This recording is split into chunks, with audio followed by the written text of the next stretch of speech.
all this stuff about CDFs and PDFs as a challenge. I am doing it for what I think is a good reason. Okay? I'm trying to emphasize it in Calc 2 because I am interested personally a lot in actuarial science, and they need to learn about this stuff really, really well. Okay, so we are going to look at applications to actuarial science by the time we get to the end of chapter 8 here. Okay, and into chapter 9. We'll be looking at those applications. Those are very important real-life applications. So I think dealing with the difficulty of this subject is worth it. Okay? So I think what I'm going to do right now, though, in lecture B is first of all just overview what we did in lecture A. So just sit and try to really think with me as I go over what we did in lecture A, and also show you a simulation related to the normal distribution. Then we'll go on to the geometry applications to area and volume. So what was the overview about? We were trying to think about these different ways of describing probabilities. PDF stands for probability density function. CDF stands for cumulative distribution function. They can both be used to calculate probabilities, chances. Okay? Probability is synonymous with chance, likelihood that something's going to happen. It's always for a given event. For example, that a measurement will be between 1 and 2, for example. It's some assessment of the likelihood that that will happen ahead of time when you don't know what's going to happen in a random situation. You integrate PDFs to find probabilities. So it's the areas under the graph that you need to focus on. Since the CDF is defined by this integral, this kind of integral, where a could be a finite number, but it also could be minus infinity, that's going to give you an antiderivative of your PDF. It's called the cumulative distribution function, or CDF for short. It can be used to calculate probabilities as well.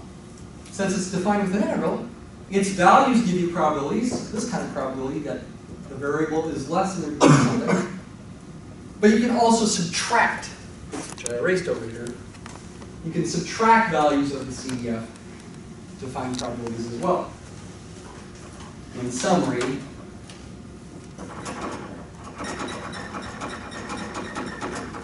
A doesn't have to be the left endpoint when I write this. This difference will give you the value of the integral of little f from A to B. This difference gives you the probability that x is between A and B. So if you've got a formula for the CDF and you want to use it to calculate the probability, you don't have to do an integral. You just calculate the difference. Okay, so that's nice. Also, when the PDF is difficult to integrate or impossible to do by hand, so we have to use numerical integration, what we're doing when we do the numerical integration is we are really calculating values of the CDF. At least if we start at the left-hand endpoint, we're really calculating values of the CDF. And this is done a lot. In computer programs like Mathematica, it's got the capability of storing values of the CDF in its memory, so to speak, or computing them from scratch. If you take statistics and you've got a table in the back of the book, which many SAS books do, of values of the standard normal distribution, those values are values of the CDF for the standard normal curve, the bell-shaped curve. Let's look at that example right now. So we did look at this example last week.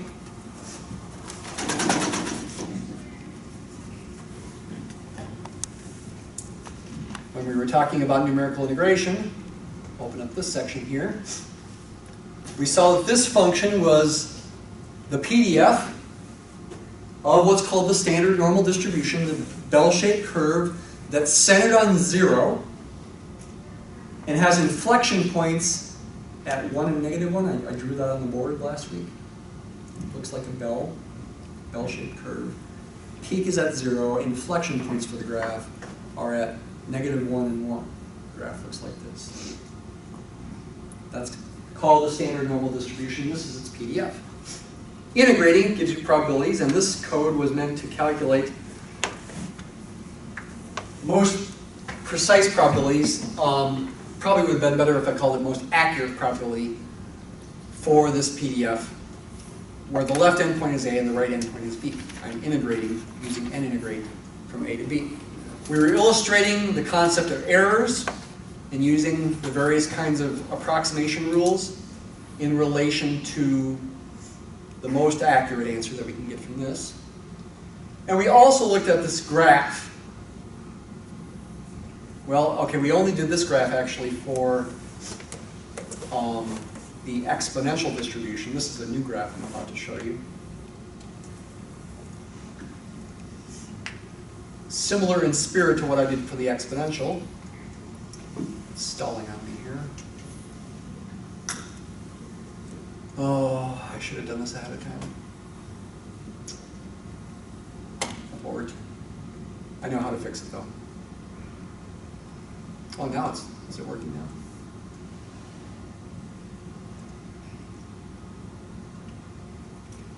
Hang on here.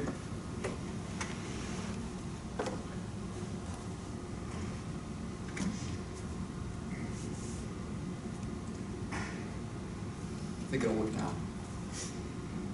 So there's a standard normal curve, bell-shaped curve. I can change my values of A and B, which affect my limits of integration. So with what I picked here at the moment, A is negative 1.695 and B is 1.13. The area under that graph is about 0.825724. That would be the probability that your quantity that you're measuring is between these two numbers. This is an accurate model for the quantity that you're measuring. But then we can simulate sampling from this distribution. I can increase the value then, the number of sample points, up to 100, I thought. Okay, yeah, it is 100 actually. And what we're seeing is the theoretical probability was again about 0.8257. And for this particular sample of 100 points, 79 out of 100 were between negative 1.695 and positive 1.13. If I simulate again and re-enter it, I'll get a different answer. I also changed A and B. Whoops. Let's get them approximately where they were before, negative 1.65 or something like that. And positive, I forgot, 1.1 or something. Somewhere around there. With that simulation, I got really close. In this case, 83%.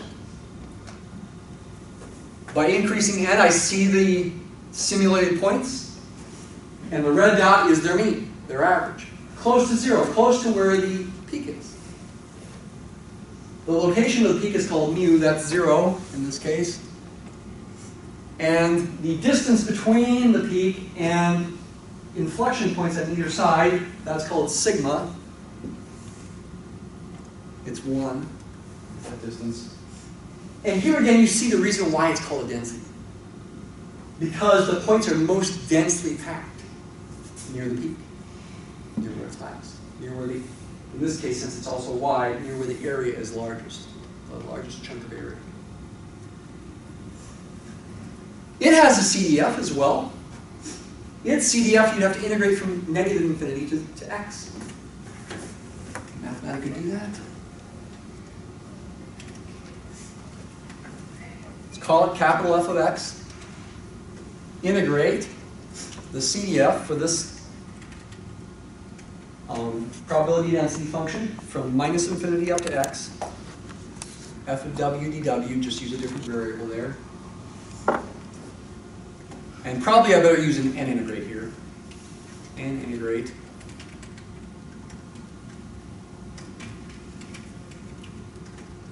Can I do numerical integration where w starts at minus infinity? I think it works.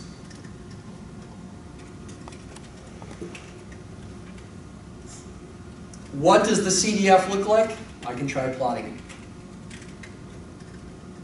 Forward. Well, let's see. All right, instead of a minus infinity, let's try a big negative number. Relatively negative 10. Let's try that instead. Okay, it's not working. Did I enter F? problem?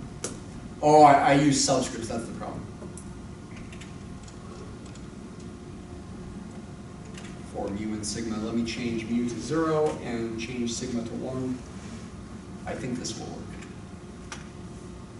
Takes a few seconds, doing a lot of numerical integration. There's what the CDF looks like for the bell-shaped curve with the standard element distribution. For example, the probability that x is less than or equal to 0 is the value right there, 0.5.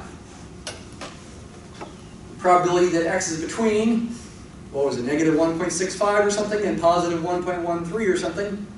It was about 0.82. Negative 1.65 or so is right down there. 1.12, can't see it. Right there. Can't get this exactly right here. That difference is close to 0.8, okay? I'm not getting it exactly right. Calculating that difference is the same as doing the integral. That's what the CDF looks like for the PDF. Again, we're not really saying anything about whether these things are accurate models. Normal distributions in general are accurate models for many situations. And you can always do what's called standardized. You can always convert them to standard units and get a standard normal distribution. Let's move on to area and volume problems and more physics here as this week goes on. Certainly once we get to the end of chapter 8, we'll come back to probability and we will reinforce these ideas. But I might mention them every so often, okay, as we go. But let's look at some physics applications now. I'm calling them physics, but it's really geometry at the moment. Areas and volumes.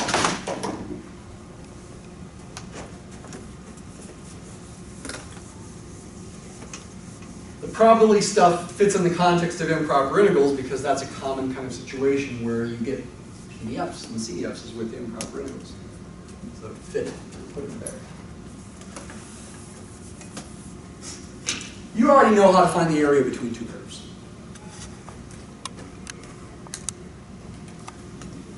Other black marker. You got two functions,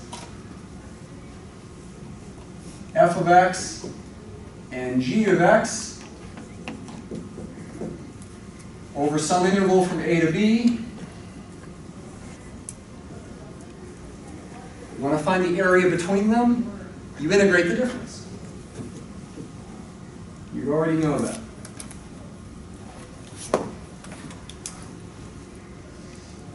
In this case, g of x minus f of x. The one that's on top minus the one that's on the bottom. But what if you didn't know that? What if you were trying to figure it out from scratch?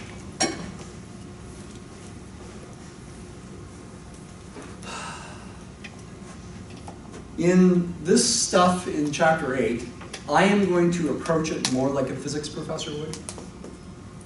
Take an intuitive approach. The book is a bit more rigorous. They talk about it in terms of Riemann sums and limits of Riemann sums leading to integrals.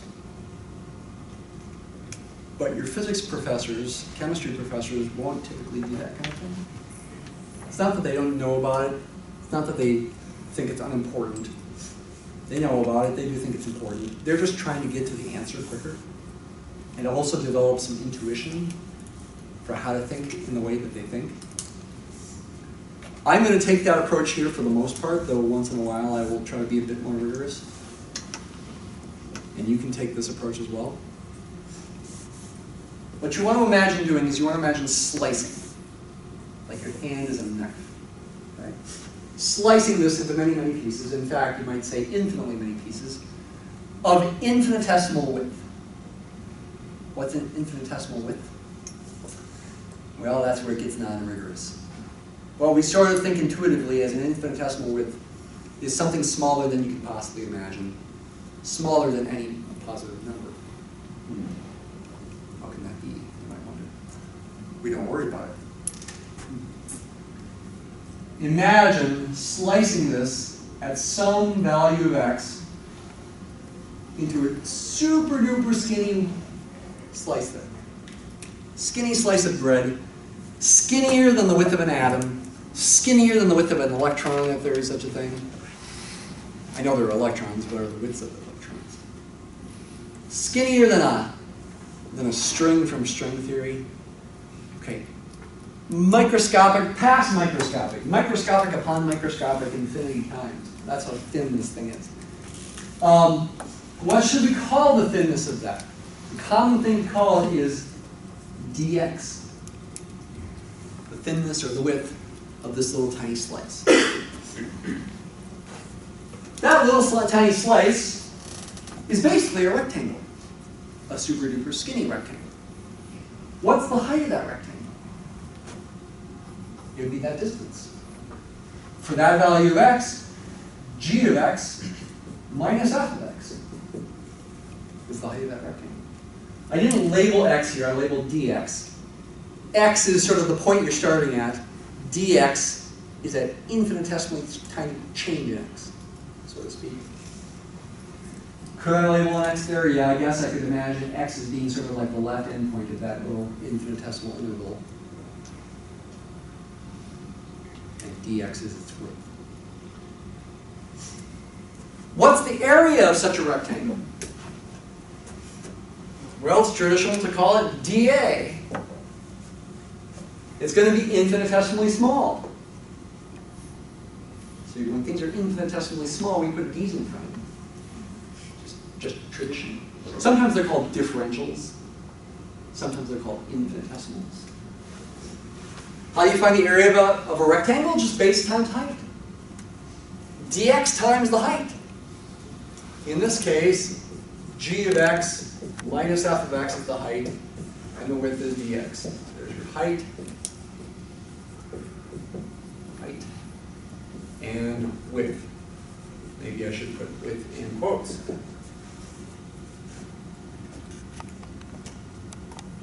Now again, think intuitively with me. How do you find now the total area of the whole region? If you really did this slicing, if you really could do the slicing infinitely many times with infinitesimally small widths for your pieces of bread that you are slicing. Pieces of bread would be a better analogy for three-dimensional volumes. Thin wafers, okay, super duper thin. To find the total area, you just have to add up those little areas. The total area is going to be the sum of all the little areas. And to a physicist or a chemist or even a biologist, integral means add. To find the total area, add up the little areas, and you'll see things like that. A is the integral of dA. To find the total area, add up the little areas. Is this rigorous math? No. I'm not proving anything here. I'm thinking intuitively to try to get to the answer as soon as possible, to derive what to do. This equation is sometimes what I call a conceptual equation. It's an idea. It's not a rigorous definition of how to actually do the calculation. Conceptual equation.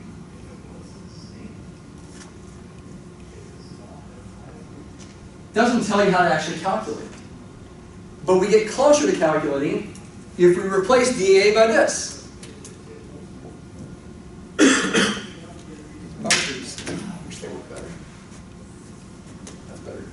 Replace dA by that thing. And that looks more like something you can actually integrate. But should I do an indefinite integral? No, do a definite integral. You want an actual number here, integrated from little a to little b. So this equal sign here is kind of conceptual as well. This is more the conceptual equation. This is coming from an ill-defined kind of symbol to something we actually know how to calculate. It's kind of a conceptual equation still, because I'm still replacing dA by this. I won't call it a conceptual equation. I'll just leave it like that. Is this really a multiplication here? Was it really height times width? Actually not. Because when you put it in the integral, the dx is just telling you what the variable is to integrate with respect to. It's not an actual product.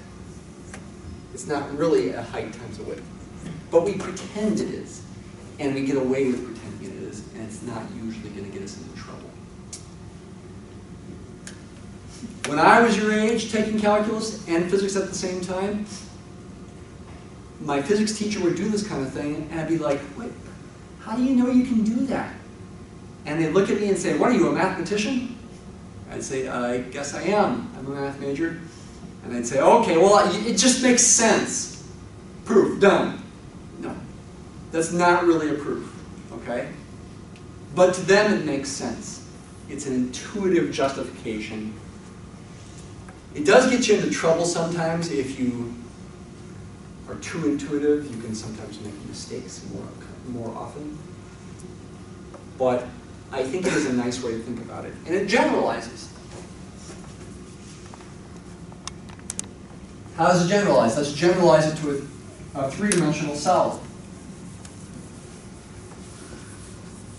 And we will do an actual application as well.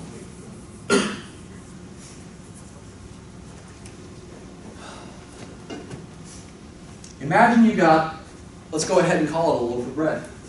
Something that kind of looks like a loaf of bread here. Should I make it look like a cylinder or half a cylinder? Maybe not. Maybe I'll make it a little lumpy looking.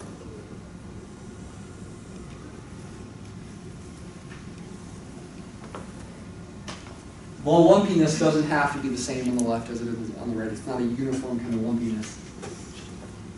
So it's a three-dimensional solid, kind of like a loaf of bread. I'd like to find its volume.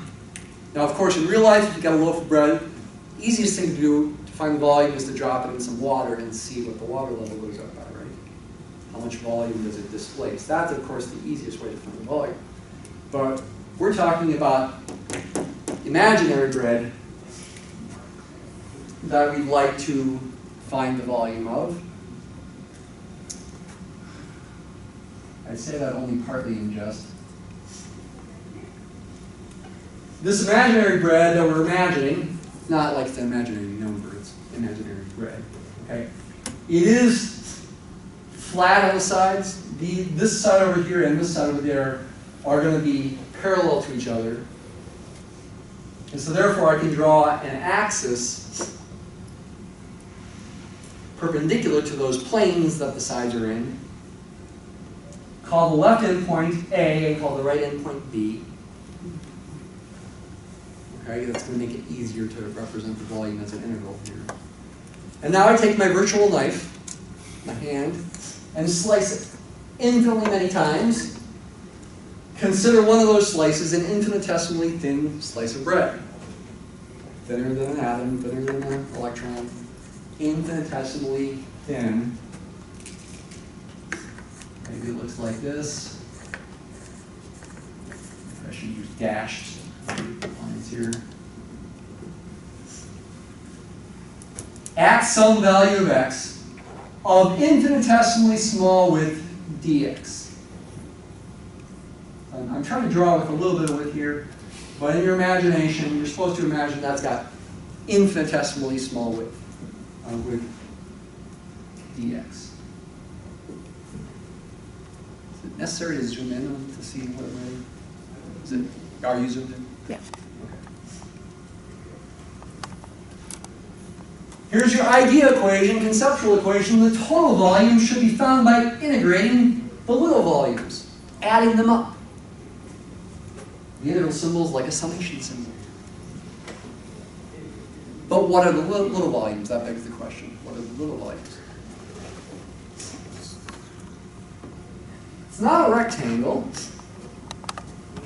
It's not a really thin cylinder here, a true cylinder, but it's sort of like a thin cylinder that's just oddly shaped. Like a really thin, oddly shaped hockey puck or slice of bread. If the area of the sides of that, which are effectively the same sides because dx is so small, if the area, call it a cross-sectional area,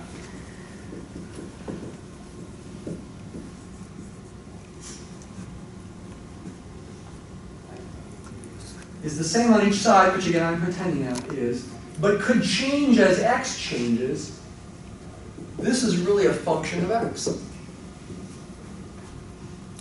And the object, in a sense, is like a cylinder. If you took it and put it on its side like this, it's got a base and it's got a top and a bottom.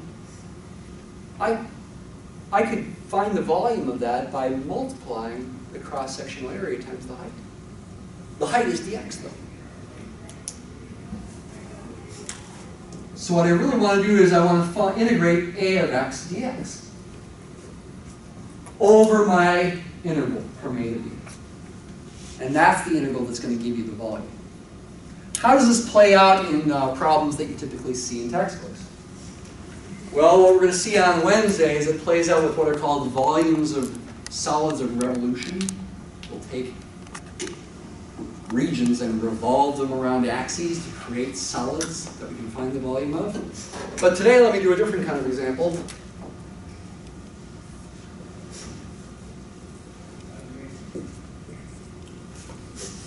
Imagine this is a three-dimensional picture. There's an x-axis, there's a y-axis kind of going inboard, and you might call it a z-axis going straight upward.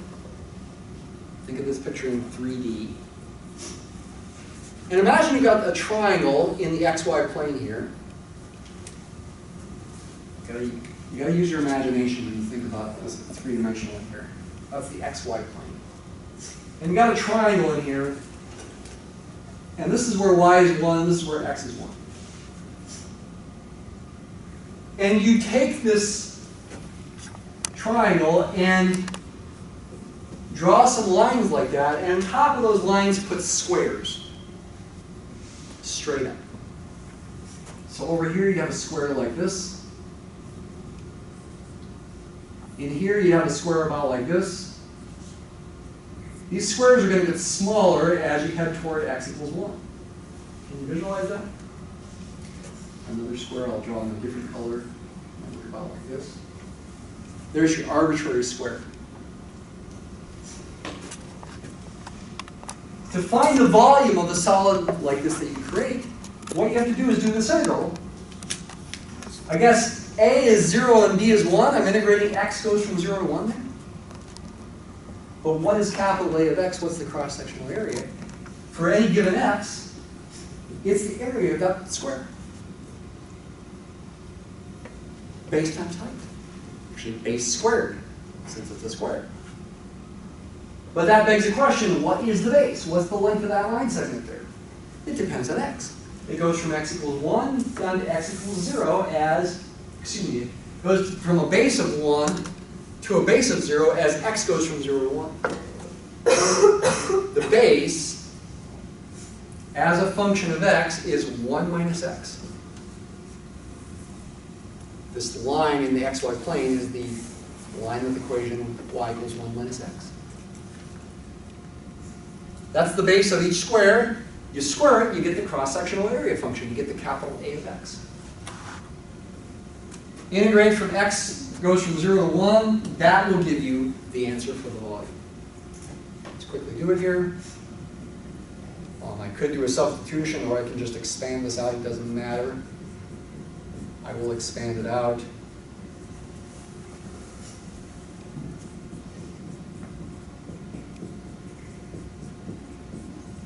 Looks like our volume is 1/3. 1/3 of a cubic unit.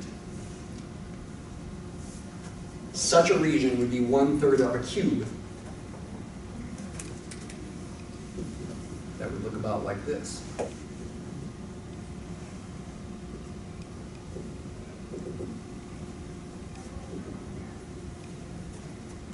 It's a little hard to draw. People typically have difficulty drawing these things. And even when I try to draw it as best I can, it's kind of hard to see what it is. Our solid is kind of more like a pyramid on its side. And it's not an ordinary pyramid, it's a slanted pyramid. That's what our solid looks like compared to the cube. But we just found that its volume is 1/3 the volume of the entire cube. which actually maybe is not surprising. So you think about formulas for volumes of cones, for example. The volume of a cone like that is 1/3 of the volume of the corresponding cylinder that it sits in, like this. And so it's kind of like this cone-like thing is sitting inside the cube in a similar kind of way, except on its side. So maybe it's not surprising that its volume is 1/3 the total volume.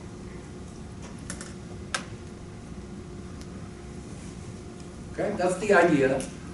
On Wednesday, we will apply it again to volumes of revolution.